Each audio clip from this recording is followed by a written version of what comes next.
Hi,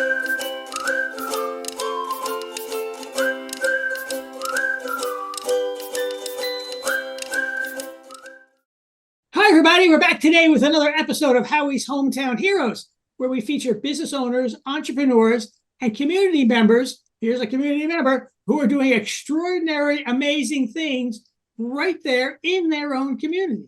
Today, we're not too far away from, we're here with Trauma Queen, who's from Hyde Park. She's on the Hudson Valley Horrors, as in Halloween Horrors roller derby team. They do all kinds of crazy stuff up there. I'm not familiar with the nuances of women's roller derby, but we're going to find out a lot from Trauma Queen herself. This is going to be the wildest interview I think I've ever done. But Trauma herself is really is a great person, and we'll get to know her a little bit better. So thanks for being here, Trauma. I appreciate it. Thank you so much for having me. I'm really excited just to speak out about our team and everything that we're doing. Yeah, this is gonna be great. So the first obvious question is, how did you start in this crazy sport in the first place? So it started with just a pair of skates. My boyfriend, it was just something that I was really interested in, and he got me it as a present, and I started practicing because I was seeing all these cool videos of girls that were being able to like spin and turn, and I was like, that is so amazing. And his sister used to be on a roller derby team herself, and when I found out, she was able to teach me just a few little tricks, and I fell in love with it. And so once I left my hometown to come back to school, I just looked up roller derby because it kept playing in my head constantly, especially because I watched the movie Whip It, which is about roller derby, and I loved it. I loved the sisterhood.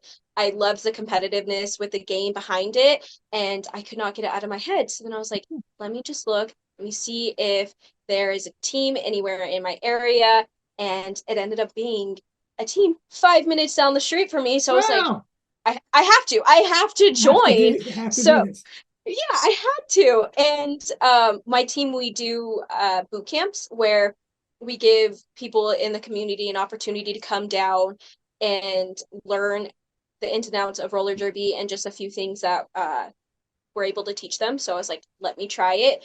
I went to the practice. It was about 2.5 hours. I had like a mini heart attack. I was so nervous, but after that, I instantly just fell in love, and I was like, I have to come back. I have to. So that's how I got started. That's very cool. So did you have any other sports in background? Other sport? Have you played in other sports or anything? Yes, actually I have. It's technically not a sport. I was actually a part of a circus for 14 years with my family. Whoa, that's pretty cool. Yes. In my town, in California, back in my town, we have a small little circus, and it was sort of the same situation. We walked in on the practice, and my sister saw it, and she was like, "Oh my God, I need to join." And so, her being my big sister, I was like, anything she does, I need to do. Sure. So the family joined. I started when I was 6, and we all fell in love. My father would perform with us, including my 2 sisters. My mother was a part of basically our parent organization that's in charge of the logistics and the finances of it. And we were part of it for 14 years, and we performed all around. So that was sort of my sport. So what was your act then in the circus? I did a couple acts, but the main things that I did was hand balancing. So I'm still able to stand on my hands. Wire walking. So I was about 20 feet in the air, and we had a wire about that thick, and we would walk across it, walk backwards. With the bar across or not? With the bar? Yes, actually we did have the bar. It's a 12-foot bar, and it weighs about 100 pounds. And we use that. Yes, we use that as a balancing technique, and because since we're so high up, we use it to help us kind of gauge our body weight. Sure. So we did use those, and then also another one was acro, and my whole family did acro, and that's where you essentially build pyramids on top of each other. So we would have like 3 or 4 people stacked on top, or we would do a giant one where it's 20 people all connected on top of each other. So that's what we did. Wow. That sounds like a whole other conversation we're going to do some other time with we got to get the whole family involved here. Oh, definitely. Are they still in California? Is everybody still perform or? Yes, so my whole family's back in California still, but only my oldest sister still performs, and she performs professionally now in LA. Wow, very cool, very cool. Wow, Yes. that's a real good story. I'm growing up in that kind of environment. That's really a lot of fun. Yeah. And I think that's what gravitated me so much towards roller derby. Again, like I said, the sisterhood, a part of it. Yeah. It really spoke to me since I grew up with such a big community. Uh-huh. Very cool. That's really cool. So I understand that. So roller derby has its own unique culture and all kinds of stuff. Is there any traditions and customs that are part of roller derby that we should know about, or Hudson Valley Horrors? Your team have any kind of culture that you guys do? We do have a little bit of, again, we have something called, it's when you pass your skills test. So there's 3 different levels of derby. There's fresh meat, tender, and vets. Fresh so once meat, you pass, fresh meat. Yes. Yes, it's a fun little word name, and people always laugh when you say that you're fresh meat. Yeah. So once you pass the different levels, usually there's a cute little ceremony where they kind of announce you, like, look at, she passed her new level, and also your name. Your name in derby is a very big tradition. So starting off, I was only called fresh meat when I first started. Like I was fresh meat. Hey, fresh meat, come do this or come do that. Everybody's the same. Everybody's the same. Everybody's the same. Yes. And so once you, so as fresh meat, there's a 12-week program. And when you first start, it's all the training behind it, all the techniques, all the basic skill levels, how to stop, how to properly land, how to whip people, things like that. So once you pass that, you make it to tender. And a tender, you are able to train and practice with the vets, and the vets are veterinarians, or not veterinarians. Oh my gosh, I'm so sorry. They're veterans. That's the right word. They're veterans of the sport, so they've been there for a while. They passed their skills. They're the ones that are bouting. So as a tender, you have to also do another training program, and you have to do a certain amount of scrimmage hours before you're allowed to bout. But when you become a tender, you are able to choose a name, and your name is basically just a reflection of you or something that you love or your interest. And that is a really big tradition for us, where it's like, okay, you choose a name, you come to practice, and you announce your name, you announce who you are now. And it is a really good bonding experience for us, because you're part of the team and this is who you are now. So that's a really big tradition for us. Wow, very good, very good. Now, how did you choose your name? So technically, I didn't choose my name. I was going back and forth because I couldn't decide what I wanted to be named. I've always loved the horror genre, and Scream is my favorite franchise. So I was like, maybe I want to do something with that. Or Bloody Mary used to scare me so much as a child, because one of my older sisters used to scare me with that. But then I ended up I loved it after all of that. So it's like, maybe I want to be called Bloody Mary. But I had texted in my family group chat, and I was like, guys, I need some type of inspiration. And my father actually came up with Trauma Queen, because he was like, well, you're already a drama queen, so why not like cause pain? It's like, okay, thanks for offending me, but also it's a really good name. Yeah. Well, very well. Thanks, Dad. And so he came up with Trauma Queen, and I instantly loved it. I was like, yes, that's what I want to be called. So that's how I sort of came up with Trauma, but my father did. Right. No, that's it's a fun way to get stuff. I really didn't know about how that kind of comes about. And and I met one of the other players, Son of Slam, and what were some of the other names you had on the team? We have Son of Slam, Brucey B. Anthony, Rain in Pain, Punk. We have Russian roulette, eradicator, and so those are just a couple of our names Wow. that we have on there. Great, craziest thing. Okay, very, very good, very good. So now this is now this kind of sport, like a lot of sports, right? There's a skill to it, right? Mhm. So it's pretty physically demanding and a skill. How do you Yes. balance those two, or is it how do you put those two things together? What are those skills you have to learn? So a lot of the skills that you have to learn that I feel like isn't known when you first start derby is footwork and flexibility, which most people are a little bit surprised about because, when you see derby, it's just, well, it just looks like you're hitting people. And it's Yeah. like, yes, that is the basis of it. But within derby, you do have to have a sort of flexibility, not only in your hips, but strengthen your ankles because we have footwork, which we have to do. So when you're skating back and forth across the track, you're not just walking across. You have to slide and kind of maneuver your feet around. And that's how we stop. We stop by, so we're going, like, if these are my legs, we're going straight. You have to kind of turn your ankles in and dig to be able to stop since we're going so fast.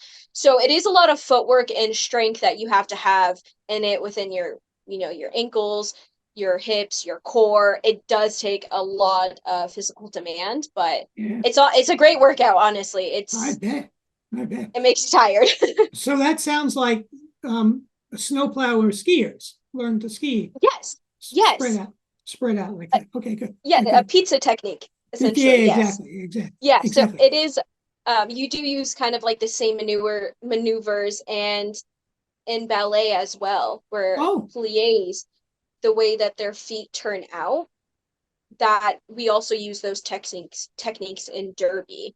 So it's kind of a very good. genre of a bunch of different things combined together. Now, do you do other workouts, physical workouts at a gym or other places that keep you in shape or to build up muscles that you wouldn't ordinarily use? Yes, actually, it I do look a little funny using the gym on campus when I'm doing workouts specifically for derby. So we have these things called whips where if you're skating down the rink and you need a player needs to get in front of you as fast as possible. You turn back around, and there's a bunch of different ways to do this, but you essentially turn back around, you grab them and you whip them using all of your might to push them forward. And so, I'll specifically be doing workouts that target this muscle, so where I Ah, can, yeah, where I'm able to pull another person's body weight. And that's what we do in practice. We do use a lot of exercises where we're pushing and pulling each other uh-huh, instead of uh-huh. just lifting weights, because body weight is a little bit different than just standard like weights and things like that. Yeah, yeah. So, um, you mentioned before about the team aspect of it and the sisterhood that goes along with being on that kind of a team. Mm-hmm. Tell me about that. How do you feel when you're in that kind of environment and other girls feel it?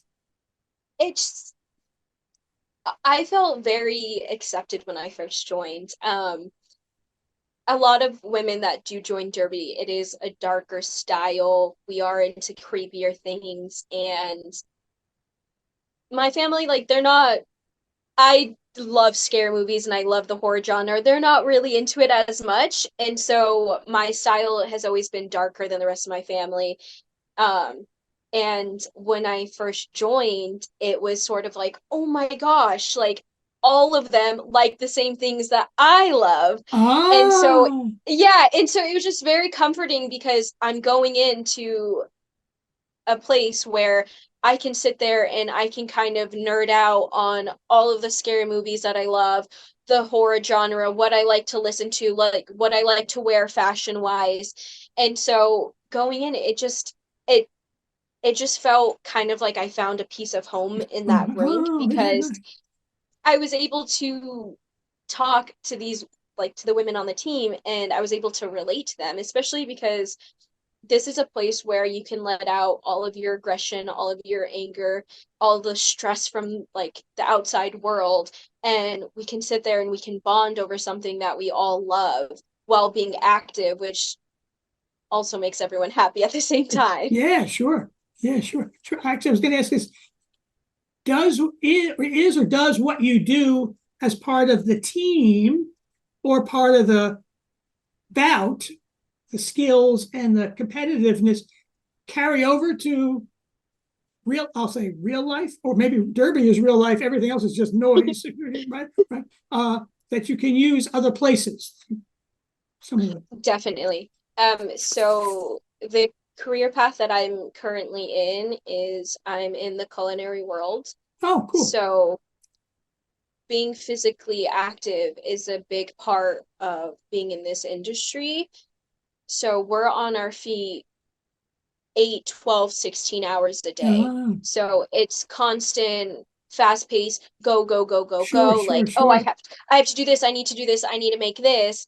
And so being able to not only multitask and have that endurance to be able to withstand the long hours, Derby's definitely helped that, especially because during a game or during a scrimmage, no matter where you are on the track, you're not only thinking about yourself, you're also thinking about, okay, where's my jammer? Where's my pivot?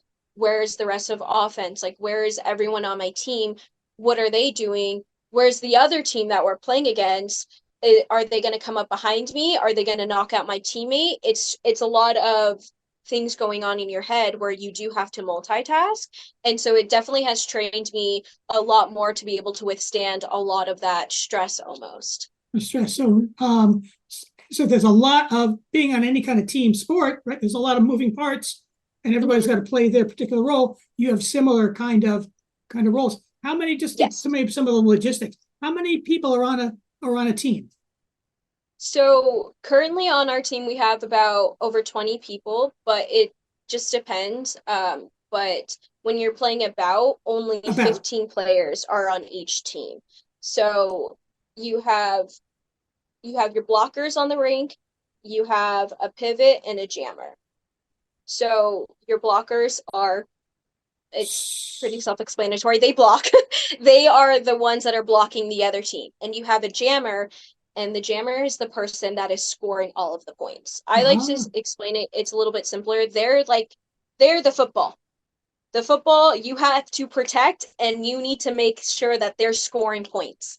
So as they go around the track, they're the ones that are going to be circling the other team. And when they circle the team, that's how they make their points. So if I circle the team and I pass 3 or 4 people, I just made 3 points. 3 point. Oh, So interesting. you want to protect your jammer with everything that you have.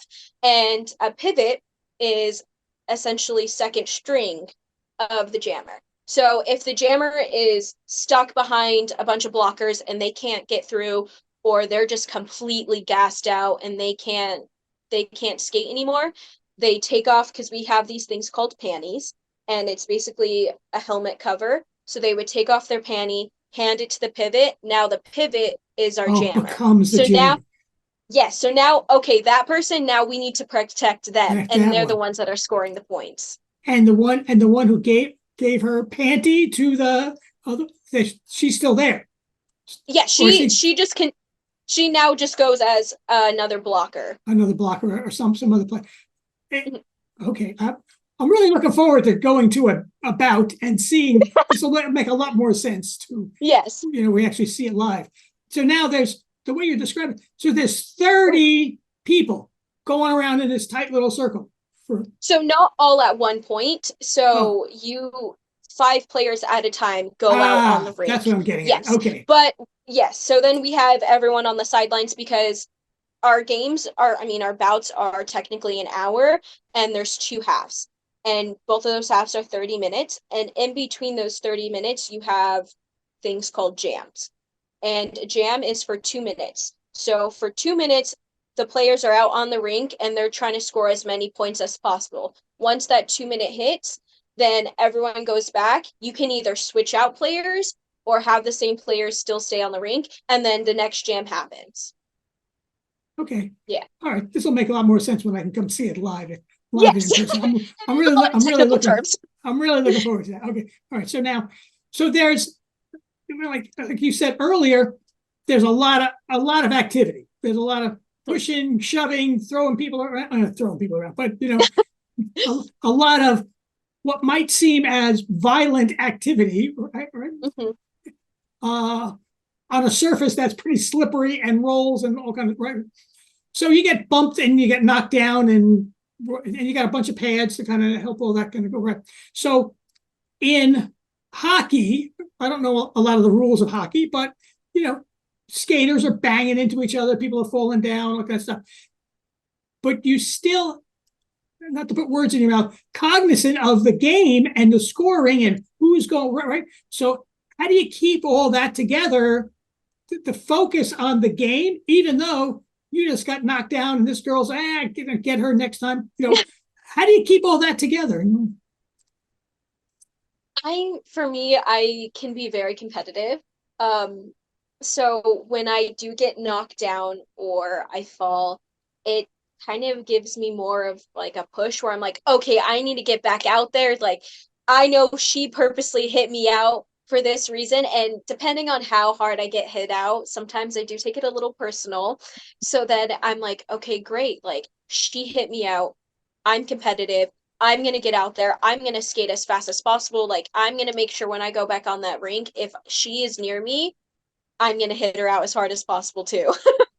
So that does drive me a little bit. But also it's just a fun game to play. Yeah. So even if like competitiveness out of it, it's just Okay. I don't know, there's just something This about is about derby that once you play, you just fall in love and you can't stop. You get this adrenaline rush where you're like, "Oh my God, this is so much fun." Oh, very cool. Very okay. Look at that. So I'm really excited to come and see this at some point. So let's see where that goes. All right. So now, what? Let's go the other way. Not other way, but continue on. What are some misconceptions and stereotypes that people might have about derby that are totally untrue or totally true? What are we thinking? I would say definitely the aggression aspect of it. I feel like most people think when you first say, "Oh, I play derby," we're kind of like these big bulky women and we're just like and we have all this anger and we go out and we just sock people and we're like grabbing people and we're just throwing them over, and it's like that's not what we do. A lot of people on our team, like, they're the sweetest people you'll ever meet, and based off of their personality, you would never think that they would play derby. So I definitely think the aggression side of it, and also the complete opposite, where I've said, "Oh yeah, I play derby," and they're like, "Oh, that thing where you just play on skates, like you guys are just like roller dancers, a bit, basically." Oh, And I'm like, "No, I am on skates, but I'm definitely not just like dancing around the rink. Like, it does take physical, like yeah, it takes a lot of like physical activity to be able to do our sport." So those are sure. definitely just like the two things that most people I feel like think of. And the ring, the track, what do you call the track? It's really small, right? So this you're constantly kind of. Is it a circle or an oval? That's it. It's an oval shape. It's more of an oval shape. Okay, so Yes. but it's relatively small. I mean, you're going pretty fast. So Yeah, we yeah, do go pretty fast. Again, like when you go on the rink and a jammer, you're skating as fast as you possibly guess we can. can all the time. Right. Right. Yeah. So um, so there's a lot of sports in general about empowering women to do better and be leaders and all that kind of stuff. How does roller derby play into that a little bit, or what's your take on them? I would definitely say derby gives you confidence. It makes you become a leader, and it also gives you a chance to speak your voice, where going in, a lot of people are shy and they're a lot more quiet, but as time goes on and you bond with everybody, you get this confidence to within yourself where you're like, okay, I'm able to accomplish something.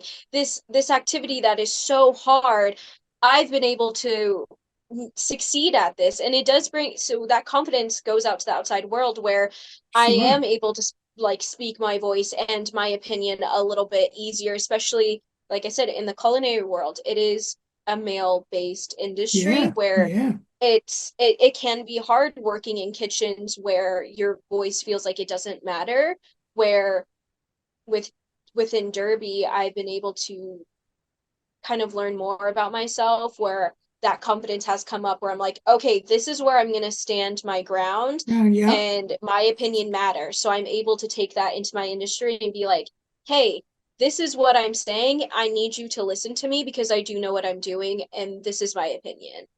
Right. And if they're not, if those chefs aren't, if they're not careful, they get just whipped around, banged into a stove or something. I won't say yes or no. All right. We won't tell. Don't ask, don't tell. So what are your, so let me ask you, so what are your aspirations? Like you've been there since March, not yeah, barely even a half a year. Mhm. Where do you see yourself going in the next, whatever, 6 months, a year, something like that? Um, so I just we do there are US teams for Derby. You can play it professionally. Um, I don't think I want to play professionally, but I definitely do want to stay in the Derby world. I want to be able to pass my next level of skills since I am just a tender. And once I do, I'll become a vet and I will be able to bout with my whole team. Also, with the league that we're on, we're also able to do these things called drop ins, where if when I go back home to California, I can do drop-ins on the teams there where I can Oh, go see other teams and be able to practice with them and learn new skills and see what their because each team tends to have one specific thing that they're really, really good at. So one team could be, oh, they're really good at footwork, or they're really good with jamming. And so it's cool to see the different aspects of which team has like their one thing that they're just so amazing at. So I just want to become a vet. I want to bout with my team. I want to continue in this derby world as long as possible and travel around and be able to check out more teams. there you go. Very cool. So Yeah. this is really awesome. Is there anything else we should know that we didn't talk about, either about you, the horrors, or the sport that maybe I missed? For my team specifically, we, like I said, we have a youth team actually, Oh, and you're able to start as young as 9 years old. wow. And from there, and we do have some younger kids on our team, and one of ours, there's three youths on our team that are just so amazing. They've been skating since they were kids, and Well, to me, they're these still kids, but girls, okay. well, yes, yes, But technically they still are kids, but they're so amazing. The skills and the techniques that they're able to have at such a young age, that when they continue and they move up into our adult team, like they're gonna be amazing. But so we do have a youth team and they're called our Frightmares. So fright with that, mirrors, okay. yes, our Frightmares. So we have the Frightmares and we have the Horrors. Um, and since we have a youth team, we also do these things called boot camps, like I mentioned earlier, which is how I joined. So we have them every couple months where people in the community, anybody can join, whatever age, whoever you are, you come down to our rink. It's about $30 and we supply skates, pads, helmets, all of that. And you come, you meet the team, you're able to train, and we teach you guys like the basics of like how to stop and this is how you properly skate and things like that. And then at the end, they're able to witness our team playing a mini scrimmage in real life, so Well, they can get the sense of like this is how this is how that the would sport. go. Yeah, and it's really cool for them to see because sometimes you just see like the amusement in their eyes, like the way they just like light up. It's really fun.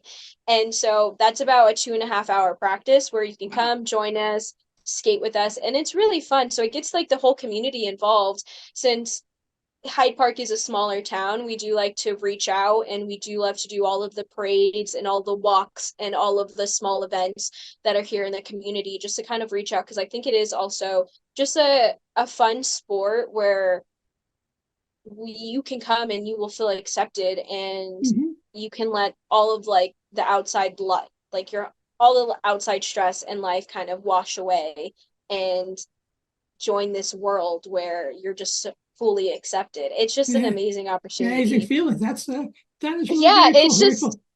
it's just so nice. It reminds me of Ted Lasso. Football is life. Everything else doesn't matter. Yeah, derby is Exactly. life. Therapy is life. We need some T-shirts for that too. Very good. Very good. All right, buddy. So this has been an awesome interview, Trauma. I really appreciate you kind of being here, and I'm looking forward to coming to a bout sometime Yes. soon. In the comments below, we'll put the website and schedules, whatever we have, when we can put this online. Yes, And definitely. that'll be a lot of fun. So just remember, everybody, if you know anyone who is as I don't even know what adjective to use. I got to be careful what I say. Who is as interesting as Trauma Queen, who we think we should bring on the show. Let me know, and we'll have a great time. So, just so you know now, whether it's your community organization, your business, or your family, remember it's money that make those gears keep turning. Make sure your money is working the most optimal way it can. So, thanks, Trauma, for being here. I really appreciate it. Thank you so much for having me.